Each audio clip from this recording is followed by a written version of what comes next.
इन्होंने बोला कि कहीं घूमने जाना है। मैंने कहा हाँ ठीक है, जहाँ आपका दिल चाहे वहाँ हनीमून पे चलें। हाँ वहाँ चलते हैं। तो इन्होंने बोला ठीक है थाईलैंड चलते हैं। मैंने कहा चले, सही है। इन्होंने मेरा पासपोर्ट वगैरह बनवाया, क्योंकि मेरा नहीं बना हुआ था, इन्होंने अपना डाला, मेरा बनवाया, बना।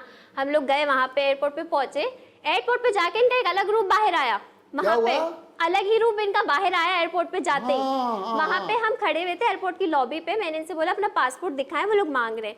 मैंने इनको तरफ देखा, इनका ध्यान ही नहीं था। ये पूरे एयरपोर्ट पे इनकी नजर यहाँ से वहाँ, यहाँ से वहाँ, सारी स्कर्ट वाली लड़कियों को सबको देख रहे थे। इनको देख के काली काली टांगे होती हैं। हाँ फिर भी वो इनको देख के शर्मा के चली गई वहाँ से, लेकिन इनकी नजरें वहाँ से नहीं हिली, हटी नहीं, बिल्कुल ही हटी। इनकी सोच, इनकी नजर इतनी खराब थी वहाँ पे जाके। मैं तो इनके लिए सोच रहा था कि आगे जाकर अभी सुने आप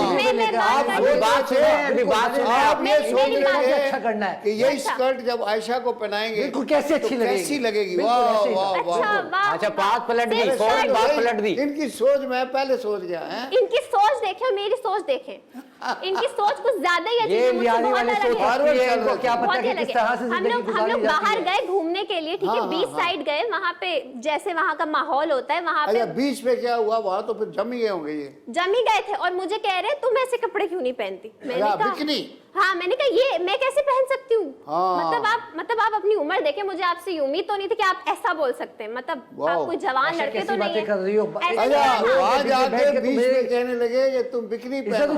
आप क्या कर रहे हैं? क्या मतलब क्या कर रहे हैं आप जो इल्जामात लगा रहे हो? अच्छा मैंने क्या इल्जाम लगाया तुम्हारे ऊपर? क्या चीज नहीं हुई तुम्हारे साथ? क्या किस चीज का मैंने ख्याल नहीं रखा? बस आप तो रहने दें, ये जो रहन सहन की बात कर रहे हैं। मुझसे कहा गाड़ी चाहिए, गाड़ी में क्या हुआ? तुमने कहा कि मुझे फ्लैट चाहिए, मैंने तुम्हारे फ्लैट बारे में अभी बात। क्या चीज की कमी थी तुम्हारे, मैंने जो तुम्हारे लिए नहीं की है? क्या किया? तुम यहाँ पे बैठ के जो है इस तरह की बातें कर रही हो, बड़े शर्म की बात है। जज साहब इन्होंने यहाँ तक कि मेरी बेटी से मोबाइल भी छीन लिया और बोलते तुम अपने बाबा से बात करती हो, तुम किससे बात करती हो, मैं जो है बहुत वो हो रहा हूँ, मेरे मोबाइल भी ले लिया। मैं वहाँ पे इनकी सोच देख के इतना परेशान हो गई थी, इतना मुझे बेजारियत हो रही थी इनसे कि हर रोज इनके नए नए ड्रामे के, ऐसे कपड़े पहनो, ऐसे बाल बनाओ, बाल काटो, इस तरह से रंगो, पता नहीं क्या क्या कर रहे थे। मैं तो अच्छा रंगो जैसे वहाँ पे वो होते हैं, वैसे करो। मैं इनको वहाँ से खींच कर लाई हूँ, ये तो वहाँ से आना भी नहीं चाह रहे थे, वहाँ से खींच कर लेकर आई हूँ इनको कि चले वापस चले। घर आए, वहाँ पे भी इनके अजीब ड्रामे शुरू। अच्छा वहाँ जम गए थे?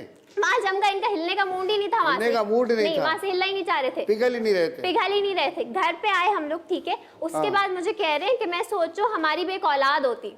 मैंने इनकी तरफ देखा, मैंने कहा आप अपनी उम्र देखें, इस उम्र में आप दम करने से थोड़ी होती है, इस उम्र में आप करेंगे। मैंने कहा अगर आपको औलाद चाहिए थी, आपकी जो पुरानी बेगम थी उनके साथ क्यों नहीं किया? बस ना आयशा छोड़ दो, खत्म करो सब बातों को। नहीं बात बोलने दें, अभी बोलने दें, जब आप यहाँ लेकर आए पूरी बात सुने।